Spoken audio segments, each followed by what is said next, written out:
పెసరట్టు ఇష్టం లేని వాళ్ళు ఎవరైనా ఉన్నారా? నేనున్నానండి. నాకు అంతగా ఇష్టం ఉండేది కాదు. ఎందుకంటే పెసరపప్పు ఎక్కువేసి బియ్యం కొంచెం వేసేటప్పటికి అది 2 తినంగానే నాకు తినబుద్ధి అయ్యేది కాదు. పెసరట్టు కోసం పెసరపప్పును మనం ఏ గ్లాస్‌తో అయితే కొలత తీసుకుంటామో అదే గ్లాస్‌తో బియ్యం కూడా తీసుకోవాలి. నైట్ అంతా నానపెట్టేసుకోవాలి. పెసరపప్పుని వాష్ చేసేసుకొని తర్వాత రోజు మార్నింగ్ మిక్సీలో మనం నానపెట్టిన పెసరపప్పు బియ్యాన్ని వేసేసుకొని అందులోనే కొంచెం అల్లం అలానే ఒక పచ్చిమిర్చి వేసేసుకొని మనం మిక్సీ పట్టేసుకోవాలి. మెత్తని పిండిలాగా వీడియోలో చూపిస్తున్న విధంగా మిక్సీ పట్టుకోండి.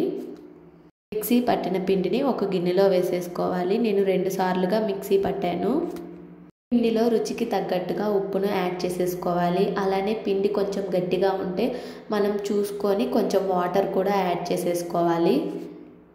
యాడ్ చేసేసుకున్నాక మనం ఒకసారి కలిపేసేసుకొని స్టవ్ ఆన్ చేసి ప్యాన్ పెట్టుకొని ఆయిల్ వేసుకొని ఇంకా మనం దోశలాగా వేసేసుకోవడమే. ఒక గ్లాస్ పెసరపప్పుకి ఒక గ్లాస్ బియ్యం వేస్తే పెసరట్టు కూడా మంచిగా వస్తుంది. అతుక్కోకుండా పెన్నానికి అంటుకోకుండా క్రిస్పీగా కూడా వస్తుంది. ఇలా అయితే మనం కొంచెం ఎక్కువ కూడా తినచ్చు. బాగుంటాయి టేస్టీగా. మీరు కూడా నచ్చితే ట్రై చేయండి. నచ్చితే లైక్ చేయండి, షేర్ చేయండి, సబ్స్క్రైబ్ చేయండి. Thank you.